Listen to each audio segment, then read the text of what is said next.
nambari 719 ili upate usaidizi. Leo anashauriwa kutumia dawa zake jinsi alivyoshauriwa na daktari bila kukosa. Komesha korona. Ujumbe huu umeletwa kwako na serikali ya Kenya.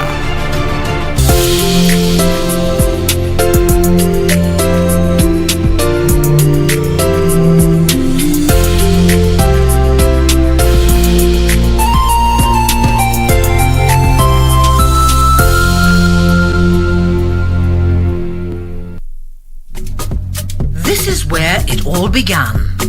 As the mother of broadcasting in Kenya, you can trust KBC to bring you authentic news and programs to your living room. As KBC, we take pride in our unrivaled heritage as Kenya's trusted national broadcaster.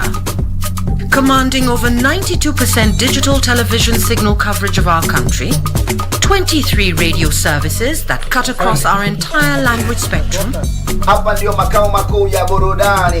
a national, regional and international digital presence backed by the most experienced and top-notch broadcast professionals in the industry. A very good evening to you. The new look Kenya Broadcasting Corporation is truly ahead of the pack.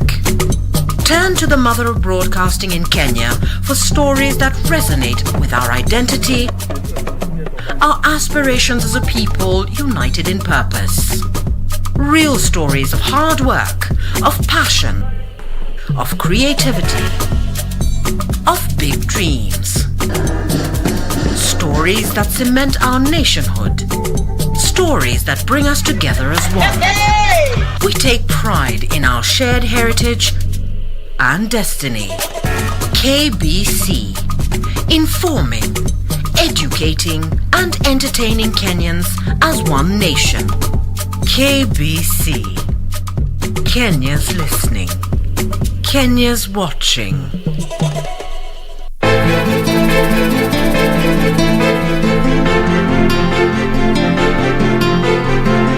I am only here to help you. So am I. Ama hii session ya leo pengine ya bure. Ikiwa yotoa watu uhai itakuwa mimi kunishona mdomo. Nasema nini wewe? Na wewe mwenyewe hata sijui sampuli gani. Wewe huyu wakuta majina kila sampuli, wewe uko hivi tu. Bwana ndani kulipa mshahara huyu. Ujeuri wako umezidi yani kabisa.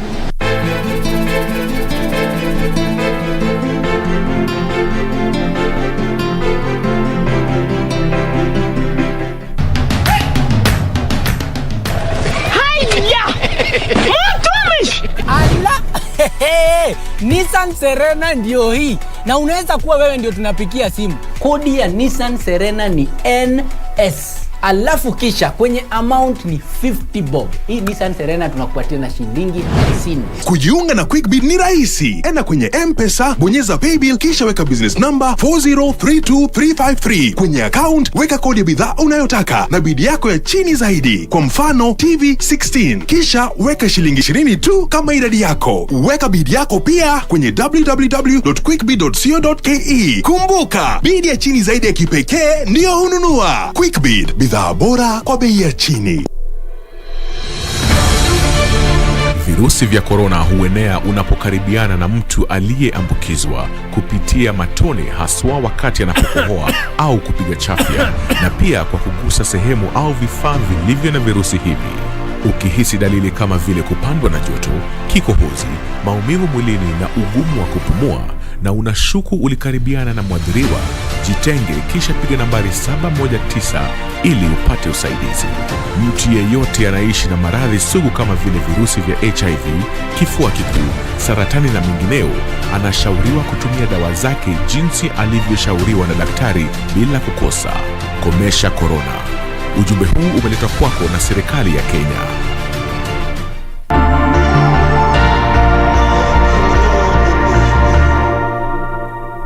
My name is Muhammad Ahmed Muhammad, the CEO of Kenya Deposit Insurance Corporation, popularly known as KDIC, with the mandate of being a risk minimizer, which entails 1, to provide deposit insurance, that is in the unlikely event of a bank failure, that is the insured sum which is paid. 2, to provide incentives for sound risk management. And 3 is to promptly resolve problem banking, where we are supposed to resolve banks within the shortest time possible for the benefits of the depositors and creditors of our country. Be sure, check out for a KDIC sticker in your banking hall. KDIC, protecting your deposits.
Assalamu alaikum mpenzi mtazamaji popote pale ulipo, ni matumaini yetu kwamba umeshinda vyema. Hujambo na karibu kwenye taarifa hizi za Darubini ya Channel 1, ikiwa ni siku ya 14 mwezi Julai mwaka 2021. Na siku hii na Beatrice tutakuwa tunawazindulia watazamaji wetu kitengo kipya katika taarifa hizi. Bila shaka mtazamaji, kitengo hicho ni maktaba yetu. Tutakuwa tunaangazia matukio yaliyotokea miaka ya nyuma na miaka ya sasa hadi sasa. Mtazamaji, ni mengi kwenye kitengo hicho, usikose.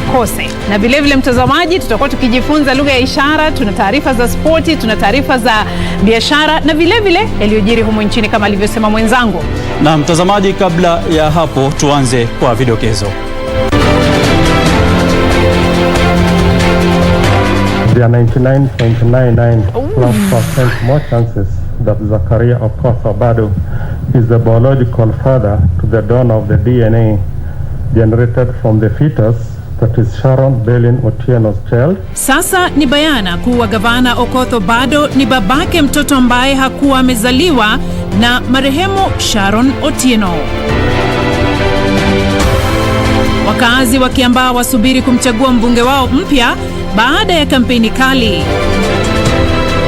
Nairobi can be a leader in innovative river generation. Na mradi wa kugeuza mto Nairobi kuwa kitega uchumi kikuu waanza.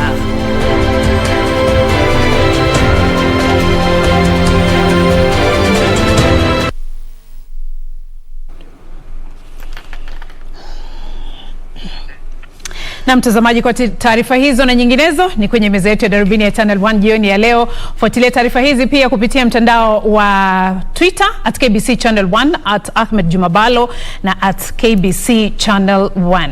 Na mtazamaji, karibu. Mimi ni Ahmed Juma Bhalo. Na mimi ni Beatrice Gatonye, mtangazaji wa ishara jioni ya leo ni Ann Wangeshi. Ripoti ya mchunguzi wa serikali inaonyesha kwamba gavana wa kaunti ya Migori Okoth Bado ndiye babake mzazi mtoto ambaye hakuwa amezaliwa wa mwenda zake Sharon Otieno. Mkemia wa serikali John Kimani Mongai aliambia mahakama kwamba kwa mujibu wa uchunguzi upo uwezekano wa 99% kwamba Obado ndiye aliyekuwa baba wa mtoto huyo. Hata hivyo, Mongai aliambia mahakama kwamba uchunguzi wa DNA kuhusiana na manii yaliyopatikana kwenye mpira wa kondomu uliopatikana pahala pa mauaji ni ya mwanamume kumradhi asiyejulikana. Washukiwa pamoja na gavana wa Migori Okoth Bado walionekana kusikiliza kwa makini wakati upande wa mashtaka kwenye kesi ya mauaji ya Sharon Otieno ulipowasilisha ushahidi kwa siku ya 3. Uchunguzi wa chembechembe za DNA ulibainisha kwa 99.99% kwamba Obado ndiye aliyekuwa baba wa mtoto mchanga aliyekuwa tumboni mwa Sharon wakati alipouawa. As I have stated earlier that there are 99.99%+ more chances that Zakaria Okoth Bado is the biological father to the donor of the DNA generated from the fetus, that is Sharon Belin Otieno's child. Mahakama hapo awali tayari ilikuwa imefahamishwa kwamba Sharon alibakwa kabla ya kuuawa. Shahawa zilizopatikana kwenye eneo la mkasa hazikusabiana na sampuli zozote zilizowakilishwa. From the semen, from the condom, 6C was of an unknown male origin. Hapo kesho shahidi mmoja anatarajiwa kotini kutoa ushahidi. Hapo baadaye mashahidi wengine 29 pia watatarajiwa kufika mahakamani ili kueleza ushahidi wao. Nikiripotia Darubini, jina langu Nsarafina Robi. Tukiachana na taarifa hiyo kutoka mahakamani, mtazamaji, wapiga kura katika eneo bunge la Kiambaa watapiga kura katika muda wa saa kadhaa zijazo kumchagua mbunge wao mpya baada ya wiki kadhaa za kampeni kali. Wachanganuzi wa masuala ya kisiasa wanasema uchaguzi mdogo wa Kiambaa utakuwa baina ya farasi wawili, na kigezo kwa umaarufu wa chama cha Jubilee katika siasa za eneo hilo na uwezo wa chama hicho kuwatuliza wasioridhishwa na uongozi wake. Baada ya kushindwa katika uchaguzi mdogo wa Juja, chama cha Jubilee kimejiandaa vipi kukabiliana na chama cha United Democratic Alliance kinachoungwa mkono na naibu wa rais William Ruto? Kevin Washira ana maelezo zaidi.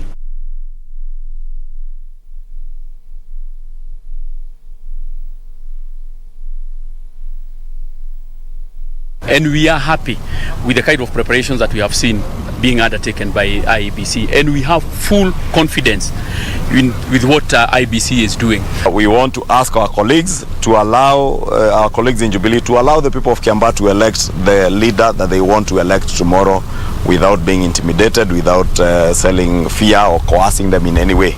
We will also have security officers in those presiding in those polling stations, just in case anybody would want to cause a breach of peace.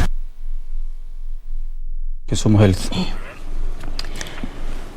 Na tazamaji, tume huru ya uchaguzi IEBC imetangaza utaratibu wa kutoa zabuni za kuwasilisha vifaa vya uchaguzi mkuu wa mwaka 2022. Tume hiyo imezipatia kampuni zinazotaka kutuma maombi ya zabuni hizo kufanya hivyo kufikia siku ya Ijumaa tarehe 13 mwezi Agosti mwaka huu.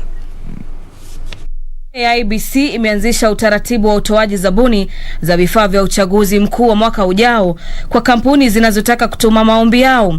Kampuni zinazotaka kutuma maombi ya kuwasilisha karatasi za uchaguzi, sajili za wapiga kura, fomu za matokeo na vifaa vingine vya uchaguzi zimepewa muda hadi tarehe 13 mwezi ujao kufanya hivyo. Kwa mujibu wa tume hiyo, utaratibu huo utatekelezwa kwa kuzingatia kanuni za kimataifa, huku mdhamana wa shilingi milioni 20 ukihitajika kwa kampuni hizo. Kupitia zabuni hizo, tume ya IEBC inalenga kuimarisha teknolojia kwa lengo la kukabiliana na masuala yaliyoibuka wakati wa uchaguzi mkuu wa mwaka 2017. Nikiripotia Darubini, naitwa Gladys Mungai.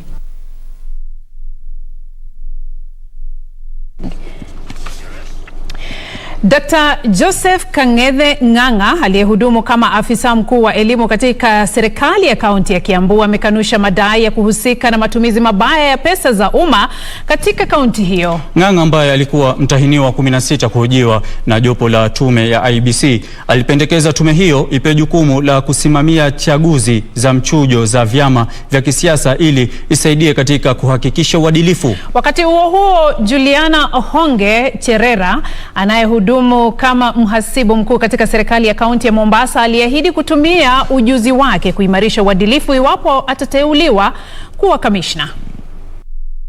Wa kwanza kufika mbele ya jopo la IEBC siku ya 6 ya mahojiano yanayoendelea ya kuwatafuta makamishna 4 wa tume hiyo alikuwa Daktari Joseph Kang'ethe Ng'ang'a aliyehudumu kama afisa mkuu wa elimu katika serikali ya aliyekuwa gavana wa kaunti ya Kiambu Ferdinand Waititu. Ng'ang'a alikabiliwa na kibarua kigumu kueleza ni kwa nini idara aliyoongoza haikusema lolote wakati aliyekuwa mkubwa wake Ferdinand Waititu alipokuwa akishtumiwa kwa matumizi mabaya ya pesa za kaunti hiyo. As a CCM of the county, as a member of the county government, what did you do? I remember occasionally, yes, we were called at EACC to explain the laws of each department in the whole of that process. And I don't remember a time when my department was called to explain to an issue of misappropriation or any conflict with the law.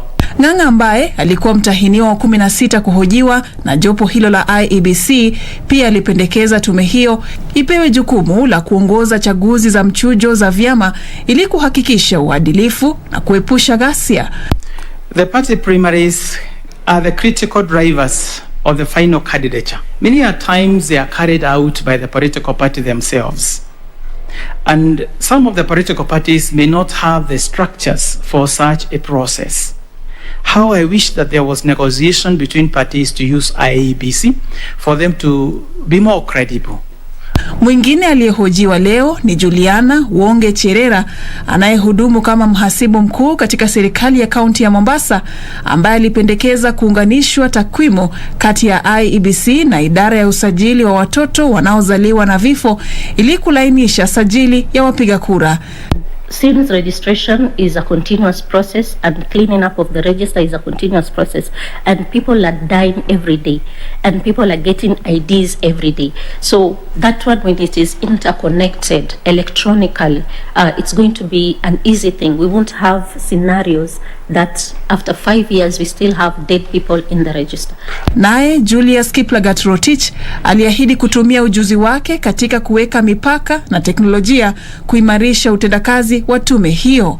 I want to be a commissioner because of my expertise and experience on delimitation and demarcation of our international boundaries.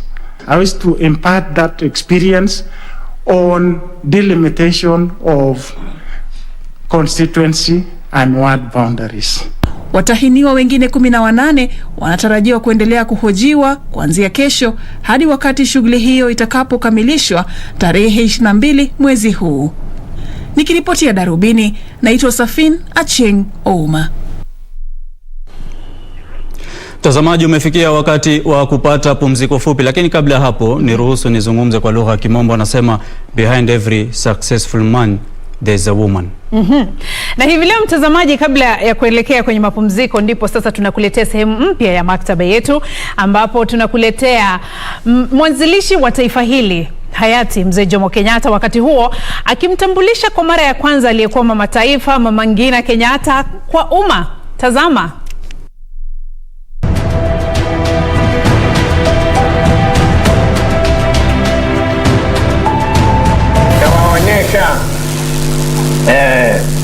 Yule ambaye ananiangalia niweze kuwa na afya kama nilionayo.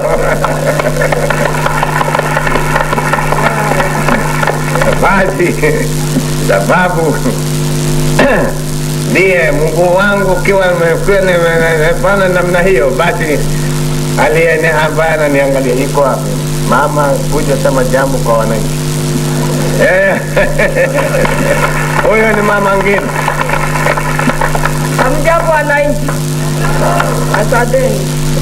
Makamu wa rais ambaye aliye nyuma yangu yuko hapa, naye ni Bwana Moi. Bwana Moi, sema jambo kwa watoto. Hamjambo wananchi.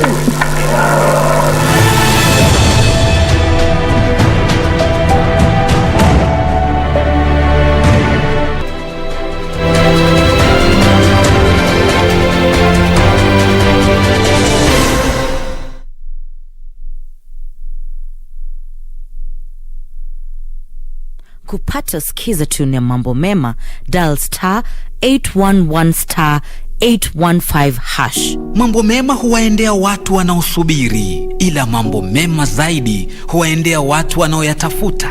Kupata mambo mema ni kufanikiwa, na kufanikiwa ni kutabasamu, kutafakari na kuhesabu mema na baraka ulizozichukulia hatua, ukazitafuta na kuzipata. Amka, tafuta ufanisi wako. Kupata skiza tune ya mambo mema, dial *811*815#. *811*815#.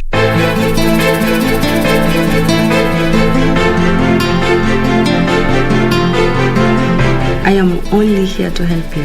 So am I. Ama hii session ya leo pengine ya bure. Ikiwa yotoa watu uhai itakuwa mimi kunishona mdomo. Nasema nini wewe? Na wewe mwenyewe hata sijui sampuli gani. Wewe huyu wakuta majina kila sampuli, wewe uko hivi tu. Kwani ndani ya kulipa mshahara huyu? Ujeuri wako umezidi yani kabisa.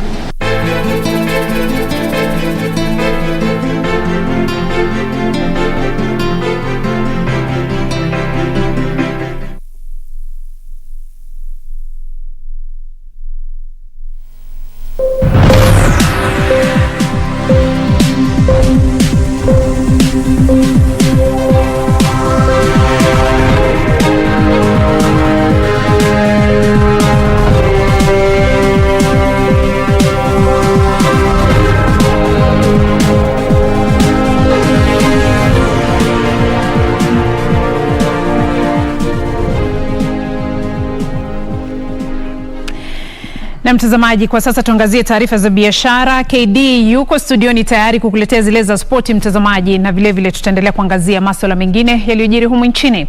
Wakulima wadogo katika kaunti za Taita Taveta, Narok na Kajiado wameanzisha mradi wa uzalishaji lishe ya mifugo.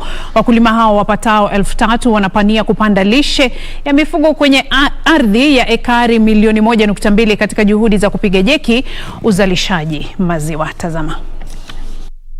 Kenya inajizatiti kurejesha lishe la mifugo iliyoharibiwa na nzige katika kipindi cha miaka 2 iliyopita. Kwa mujibu wa ripoti ya utathmini wa shirika la chakula na kilimo, nzige hao waliharibu mimea katika kaunti 15 za humu nchini. Shirika la utafiti wa kilimo na mifugo linasema limezindua mbegu za hali ya juu za lishe ya mifugo zilizo na uwezo wa kustahimili hali ya anga inayoshuhudiwa katika maeneo kame. Shirika hilo limeshirikiana na serikali ya Uholanzi kuanzisha mradi wa upanzi nyasi hiyo katika kaunti za Taita Taveta, Narok na Kajiado ambako ekari milioni 1.2 zitatumika. There will be setting up of about 15 demonstration farms where we shall be teaching farmers in terms of pasture production and also utilization of pasture, because key aspect is the quality of the pastures that we are using. Mradi huu unalenga kuimarisha ufugaji ng'ombe katika mashamba madogo ili kuboresha uzalishaji maziwa humu nchini. In terms of beef, we have 90,900 head of beef cattle in this county. 40,000 of them are from the ranches, and you can see right from there about 51,000 head of cattle for beef are with the small-scale farmers, and therefore even those small-scale farmers need to be supported in terms of pasture production.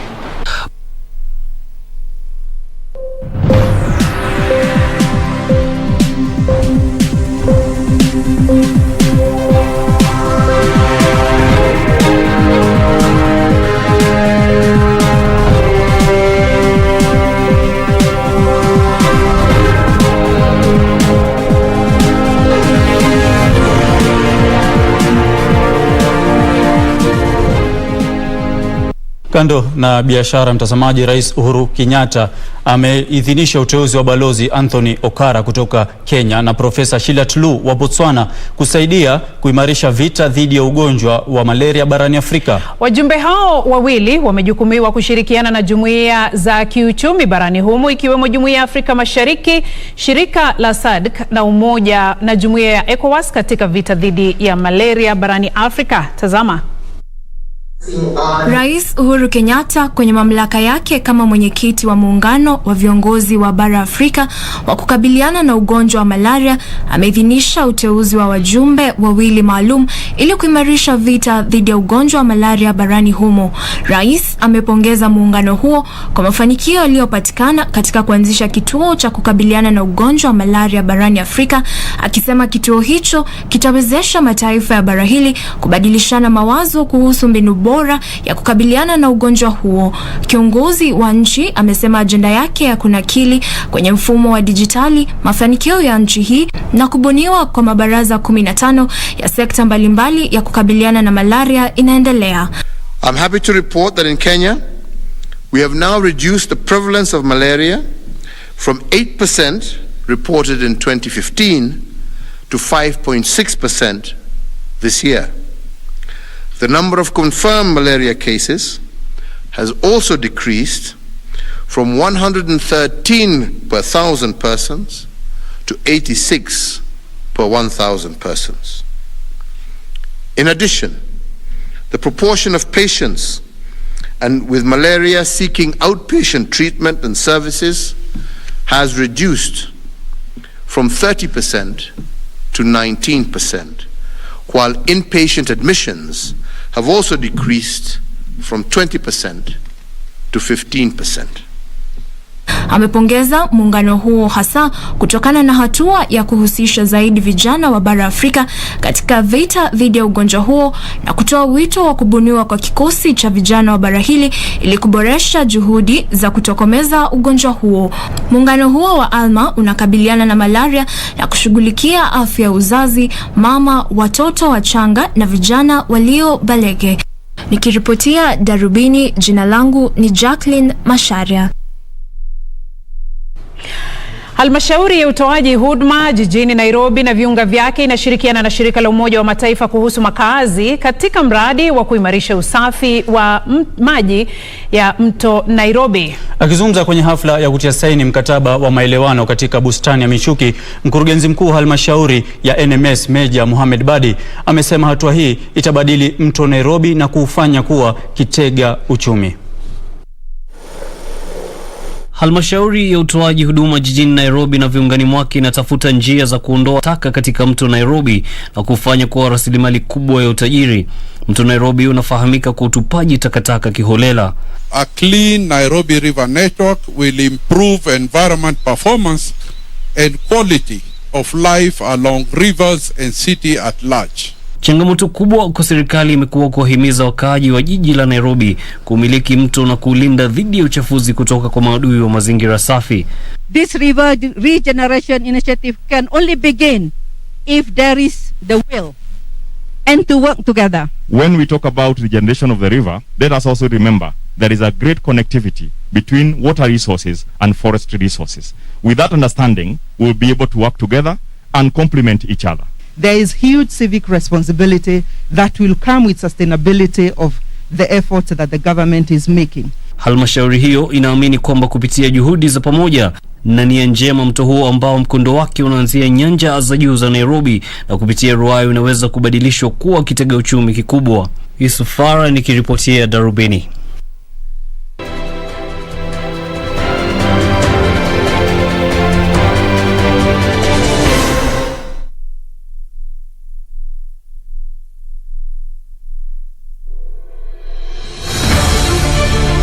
If you have been in contact with someone who is suspected or has tested positive for COVID-19, self-quarantine for 14 days and call 7194 for help. Self-quarantine restricts movements and the spread of the disease and protects your family, friends and community from being infected. During self-quarantine, you are advised to stay in a separate room, disinfect surfaces and clothing with appropriate disinfectant, avoid sharing household items, including utensils, towels and beddings, do not receive visitors, wear an appropriate face mask if you must be around other people. COVID-19 is preventable. Protect yourself, family and the community. This message has been brought to you by the Government of Kenya and its partners. Quiero amarte de una forma diferente, de otro modo. I just thought I might have a chance with you. You are my employee, my worker, only that. So don't make any mistakes. I'm your boss and I would never look at you twice. Do you have any idea what the star zone means to me? I was so looking forward to see the first crop of the land that I inherited from my mother. Oh, Amaya, please, don't be overly sentimental. It's ridiculous. Do you have any suspicions? No, I don't want to get involved in any gossip. It is not gossip. We have the same person in mind, don't we? Yes, ma'am. Tell me, who? Quiero amarte de una forma diferente, de otro modo, nunca igual al de otra gente.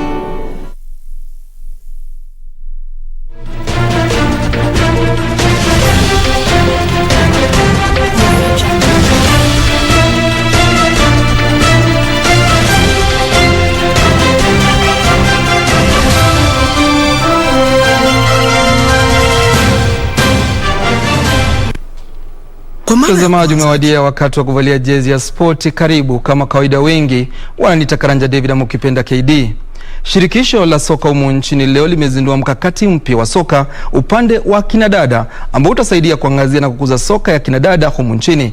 Uzinduzi huo uliwajumuisha washikadau wote wa soka ya kinadada, ambapo kinara wa soka ya kinadada Doreen Abwire alielezea zaidi kuhusu mkakati huo. Mara ya kwanza akiwa ofisini, kinara wa shirikisho la FKF Nick Mwendwa alianza juhudi za kukuza soka ya kinadada kwa kubuni mikakati inayofuata sheria zilizoelezwa na utafiti zilizokusudia kukuza soka ya kinadada, zikinuia kuzidisha idadi ya kinadada wanaoshiriki kikamilifu katika mchezo huo na kuwapa nafasi kinadada kuhusika katika masuala ya uongozi wa soka. This is 23-27. All right? So 2021 to 2027. We're looking at a span of 2 World Cups. Sometimes we never say for sure we will qualify, so it's good to give yourself a chance for 2 shots. While I'm here, 23 and 27 is a span for this strategy in what we want to do. Aidha, kinara huyo ameeleza nia yake ya kupandisha timu hiyo kwenye viwango vya shirikisho za CAF na FIFA. Mwendwa pia ametangaza nia yake ya kuhamasisha wanawake zaidi kujiunga na mchezo huo humu nchini ili kuhakikisha kuwa timu za humu nchini zitaweza kufuzu mashindano ya kimataifa. Very young guys who are raring to go. I have been with that team now in 2 camps. I want to tell you, the only thing, Doris, is that 2022 comes before 2023. But otherwise, I am convinced that we are 2 matches away from the Cup of Nations next year in Morocco. I believe we are going to Morocco for sure for the Cup of Nations. Daniel Mwendwa, Darubini Sporti. Tukiangazia taekwondo ni kwamba Faith Ogalo amesema kuwa yuko tayari kuwakilisha Kenya kwenye michezo ya Olimpiki baada ya kufuzu katika michezo ya taekwondo, hii ikiwa mara ya kwanza Kenya kupata mwakilishi kwenye Olimpiki katika kipindi cha miaka 12. Marehemu Dickson Wamwiri na Milka Wakinyi waliwakilisha Kenya kwa mara ya kwanza mwaka 2008 michezo hiyo ilipoandaliwa jijini Beijing nchini Uchina. Faith Ogalo amesisitiza kuwa ananuia kuandikisha matokeo bora jijini Tokyo atakaposhiriki michezo ya Olimpiki katika mchezo wa taekwondo utakaojumuisha wachezaji 16 duniani. My expectations when you get there, we'll do some light training and then the stretches, and then when we get to the main arena where the competitions will take place, we believe that we are going to give it best as Kenya. On my wing we will be 8 players, but we are yet to know because we are supposed to be weighed first, and then the draw, when the draw comes out is when we will know whom we are going to meet. Safu yake ya ukufunzi inaongozwa na Jackie Likiem Otieno inaamini kuwa Ogalo na uwezo wa kunyakua nishani, huku kocha huyo akisema kuwa juhudi za kumnoa makali zimeungwa mkono na kamati ya michezo ya Olimpiki humu nchini, shirikisho la taekwondo na vile wizara ya michezo. I would say there is improvement. We are having electronic scoring system, unlike before we've been doing manual. That is a great move, a great step. We are able now to study the electronic, how it works, and it will make also easier for Kenyans to participate, because that has been a challenge for Kenya. But right now, as we are having the electronic scoring system, it's going to be easier for Kenyans, and I believe that taekwondo is going to improve in Kenya. Mwanariadha huyo mwenye umri wa miaka 27 ambaye pia ni mhamasishi wa masuala ya mazingira na anayenuia kufuata nyayo za Wangari Maathai, anaazimia kuwahimiza vijana kupanda miti ili kuwafikia azimio la mwaka 2030. Mwanariadha Mark Otieno amesema kuwa anaazimia kutamba jijini Tokyo baada ya mwezi huu atakaposhiriki mbio za mita 100 pamoja na mwenzake Ferdinand Omanyala. Otieno alifuzu michezo ya Olimpiki katika jaribio lake la pili baada ya kukosa kufuzu makala ya hapo awali jijini Rio nchini Brazil, huku akiandikisha muda wa sekunde 10.5 nyuma ya Omanyala aliyefuzu kwa muda wa sekunde 10.2, hii ikiwa rekodi mpya humu nchini. Olympics, it's quite top as a sprinter's career, and it's one of the most top-notch event, followed by World Championship. Since I qualified for World Championship in 2017, I was looking forward to qualify for the Olympics in 2016, but since that wasn't my time, this is my time, and qualify for the Olympics, it really means a lot. It shows that I'm capable, it shows that it's possible to qualify. It just really means a lot for an athlete, especially in a country where, you know, we are not based on sprints event. So since we have qualified for the Olympics, it shows that we are there and we are capable of going for such an event. Right now I'm looking forward to reaching at the finals, because that's what we are aiming for. And since now we are close to now where the world is, you know, everything now we are leaving it to God. I'm taking each race at a time from the heats all the way to finals. So I'm looking forward to do something extraordinary. I'm also what can I say? I don't know what to say, but I'm curious. That's what I can say. I'm really curious, for the right word, that for the time that I'm going to run, the time that I'm going to open with the heat, and looking forward to the finals and facing top athletes, especially from USA.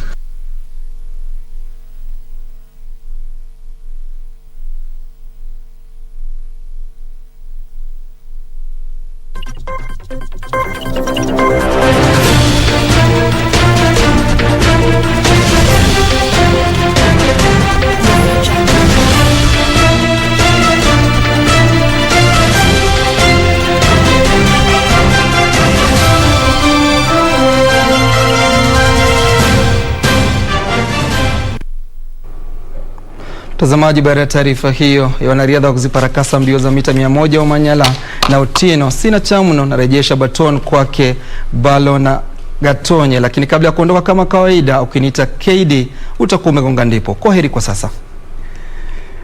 Asante KD kwa taarifa hizo za spoti. Bila shaka ndizo zinatutamatishia Darubini ya Channel 1, lakini kabla ya kulikunja jamvi hili kama ilivyo ada, lazima AJB niingie darasani nifunze mawili matatu kuhusiana na lugha ya ishara. Leo inaendelea nini dada? Hivi leo tunazungumzia vinywaji, leo tutazungumzia chai kwa lugha ya ishara. Chai. Sijui kama unapendelea uji, wanasema wengi ogopa uji moto. Uji.